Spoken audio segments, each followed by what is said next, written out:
Good morning, everyone. Today I want to talk to you about voice coaching, and I'm not talking about you becoming a lecturer or being a presenter, just purely for communicating with patients in your treatment room, and why it's very important as a dentist to get some training on using your voice.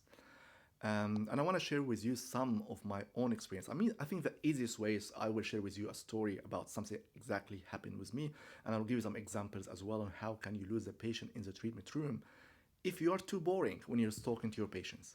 So first, for credibility, my name is Khaled. I have been a dentist for 20 years. I run and own my dental practice, Lakeside Dental Spa in Hervey Bay in Queensland, and I took from one chair to 10 chairs, from three staff members to close to 40 staff members over the course of 15 years, and you can check my details below for credibility.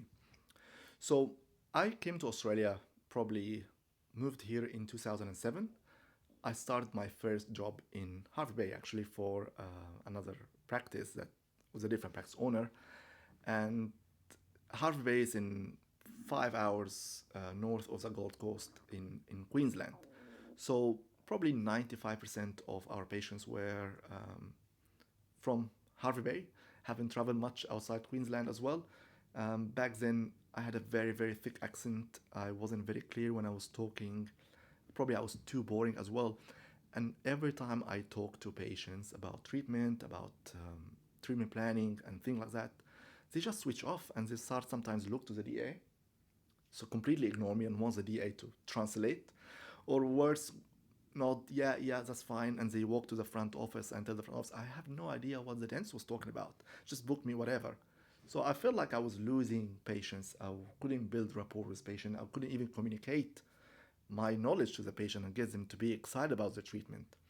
And I decided for some weird reasons that I will contact a voice coach and maybe I can change my accent like they do in phone call centers. And I've managed to find like a voice coach back in Melbourne. And she was training a lot of politicians and TV presenters and actors and stuff like that. So I contacted her online and we did like a Skype session. And the thing she said, I'm not going to change your accent. That's really stupid. You shouldn't be doing that. But I'm just going to teach you how to talk. It's like, what do you mean? It's like, I'm just going to teach you how to breathe first, how to do some breathing exercises, how to get your tone to be high enough, how to get your words to be clear, how to have a music in the way you talk. Every language has different music. I came from a background where we studied Arabic as the first language, of course, and we also studied English and French, three languages from Hindi all the way to high school until I graduated.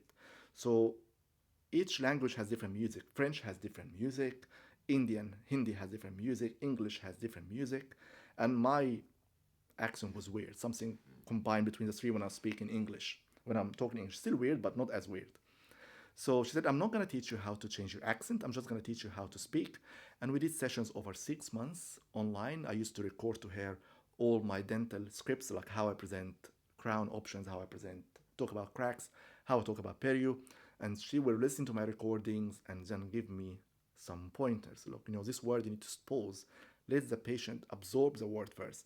Oh, you really said this word so quick, I couldn't understand it. You need to slow down when you say that word. You need to open your mouth when you say, oh, like, just, we did a lot of training over 6 months. Maybe it cost me, I can't remember exactly, but I would say a few $1,000s.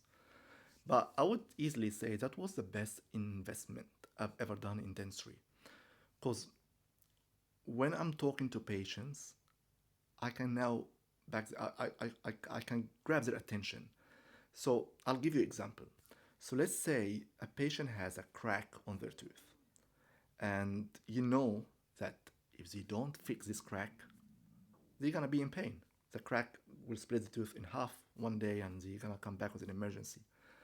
So you, by being a boring dentist who doesn't communicate well, doesn't use their voice properly, and you lose the patient in the treatment room, you deprive the patient from something that I wouldn't say save their life, but avoid them from having an emergency extraction or an emergency situation, getting like a Ludwig angina or something on a weekend or on a Christmas time where they have to go to the hospital to get it drained.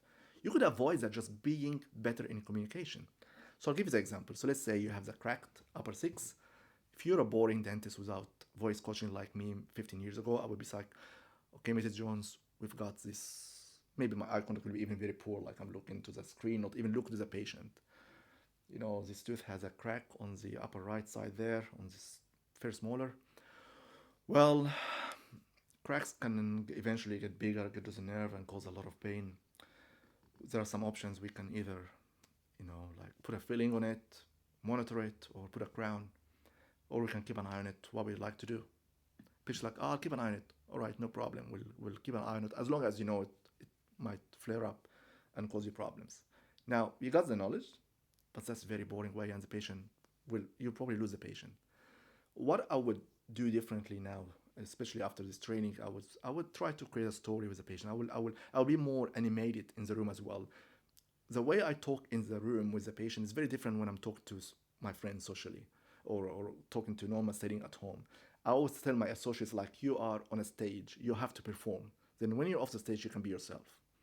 So I'll tell the patient, look, there's a lot of things I will do before even telling the patient when I'm taking my notes out loud to my DA. But let's say I'm talking to the patient now. I will be sitting next to them, looking at their eyes, having some good eye contact, good body language as well.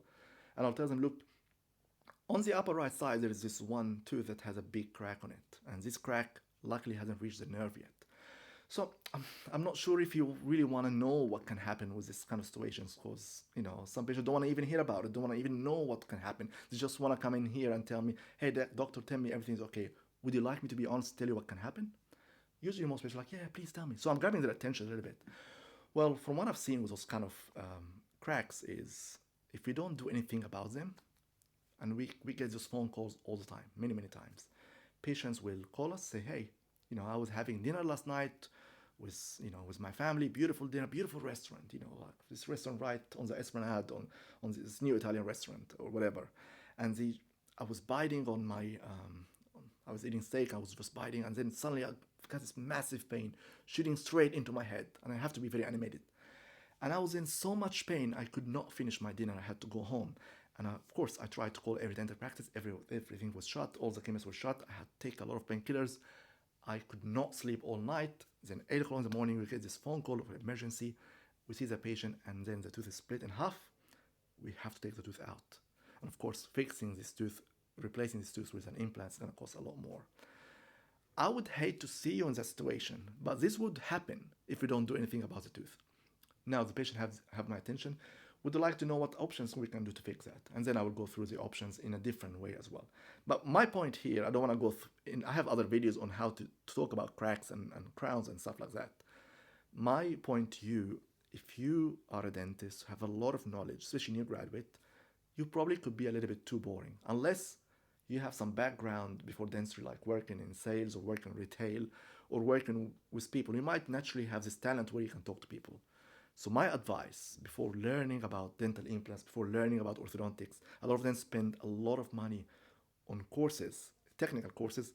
First thing you need to focus on is your body language, eye contact, and voice coaching.